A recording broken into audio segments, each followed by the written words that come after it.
રાજપીપળા અને નર્મદા જિલ્લામાં રસિયાઓમાં પતંગ પર્વ ઉજવવા ભારે ઉત્સાહ જોવા મળી રહ્યો છે, તો બીજી તરફ નર્મદા જિલ્લામાં ઉત્તરાયણ પર્વે શેરડીનું ધૂમ વેચાણ થઈ રહ્યું છે। અહીં નર્મદા જિલ્લામાં આદિવાસીઓમાં મામા ભાણેજને શેરડી દાન કરવાનો અનોખો રિવાજ વર્ષોથી ચાલ્યો આવે છે।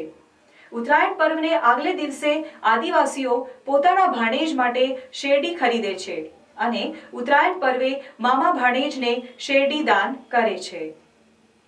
રાજપીપળા અને નર્મદા જિલ્લામાં પતંગ રસિયાઓમાં પતંગ પર્વ ઉજવવા ભારે ઉત્સાહ જોવા મળી રહ્યો છે, તો બીજી તરફ નર્મદા જિલ્લામાં ઉત્તરાયણ પર્વે શેરડીનું ધૂમ વેચાણ થઈ રહ્યું છે। અહીં નર્મદા જિલ્લામાં આદિવાસીઓમાં મામા ભાણેજને શેરડી દાન કરવાનો અનોખો રિવાજ વર્ષોથી ચાલ્યો આવ્યો છે। ઉત્તરાયણ પર્વને આગલે દિવસે આદિવાસીઓ પોતાના ભાણેજ માટે શેરડી ખરીદે છે અને ઉત્તરાયણ પર્વે મામા ભાણેજને શેરડી દાન કરે છે। એવું કહેવાય છે કે શેરડી દાન કરવાથી પુણ્ય મળે છે અને શેરડીનો મીઠાશ અને કારણે મામા ભાણેજ વચ્ચેના સંબંધ મીઠા બને છે। હાલ નર્મદા જિલ્લામાં ટનબંધી શેરડીનું વેચાણ થઈ રહ્યું છે, જો કે શેરડીનો એક સાંઠો 30 થી 40 રૂપિયે વેચાઈ રહ્યો છે। આ પ્રસંગે વેપારીએ જણાવ્યું હતું કે ઉત્તરાયણ પર્વે આદિવાસીઓમાં મામા ભાણેજને શેરડી દાન આપવાનો રિવાજ આજે પણ પ્રચલિત છે। એ ઉપરાંત ગાય કે અન્ય ચીજ વસ્તુઓ પણ ભેટ આપે છે। આ મકર સંક્રાંતિ પર્વ ભારતીય સંસ્કૃતિ સાથે જોડાયેલો છે। શેરડી મીઠાશનું પ્રતીક છે, એનાથી સંબંધોમાં મીઠાશ આવે છે અને કડવાશ દૂર થાય છે। ઉત્તરાયણમાં તૈયારી થઈ ગઈ છે, અત્યારે 2 દિવસ બાકી છે, એટલે શેરડીનો ભાવ અત્યારે વધારે 25 થી 30 રૂપિયા જેવા ચાલે છે। એટલે મામા ભાણેજ અને બહુ અબજાર રાજપીપળાની અંદર બહુ ભાવ ચાલી રહ્યો છે અત્યારે 2 વર્ષથી, અને 25 કે 30 રૂપિયા ચાલી રહ્યા છે।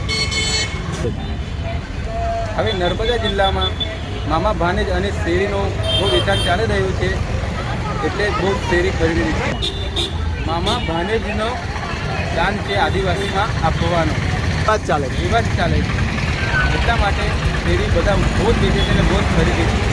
હવે ઉત્તરાયણના 2 દિવસ બાકી રહ્યા છે, એટલે અમારા નર્મદા જિલ્લામાં જે શેરડીનું વેચાણ વધારે થાય છે, તો હવે શેરડીનું ઉત્પાદન વેચાણ માટે કે મામા ભાણેજને પૂન કરે છે, એટલે કે આ શેરડી અમારે વેચવા પડે છે અને કે એક શેરડીનું નામ 30 રૂપિયાનું એક વેચીએ છીએ, 2 જોઈએ તો 50 રૂપિયામાં આપીએ છીએ।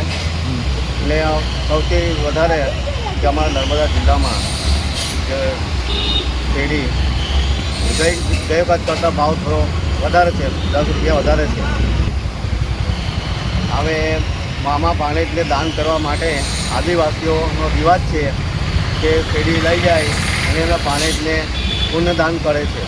આ ખાતે અત્યારે પતંગ બજાર તો ધૂમ ચાલી રહ્યું જ છે, પરંતુ નર્મદા જિલ્લામાં ઉત્તરાયણ પર્વે આદિવાસીઓમાં ખાસ એવો રિવાજ છે કે મામા ભાણેજને શેરડીનું દાન કરે। મામા ભાણેજને શેરડીનું દાન કરવાનો રિવાજ હોવાથી અહીંયા આદિવાસીઓ મોટી સંખ્યામાં શેરડીની ખરીદી કરે છે। એવું કહેવાય છે કે મામા ભાણેજને શેરડીનું દાન કરવાથી મામા ભાણેજ વચ્ચે શેરડી જેવા મીઠા સંબંધો થાય છે, એને કારણે આદિવાસીઓ મોટી સંખ્યામાં અહીંયા શેરડી ખરીદી રહ્યા છે। ખાસ કરીને ગયા વખત કરતાં શેરડીના ભાવમાં 10 રૂપિયાનો વધારો થયો છે, તેમ છતાં 25 થી 30 રૂપિયાનો સાંઠો અહીંયા મળી રહ્યો છે। આ ઉત્તરાયણમાં સ્પેશિયલ કાઠિયાવાડી ઊંધિયું તથા રેગ્યુલર ઊંધિયાનો સ્વાદ માણવા અચૂક પધારો। બુકિંગ માટે સંપર્ક કરો। અને હા, સાથે સાથે ગરમા ગરમ ફાફડા જલેબી તો ખરા જ, તો ખાસ પધારો ઓમ ફરસાણ, તુલસીધામ શાક માર્કેટ પાસે, જાડેશ્વર રોડ, ભરૂચ।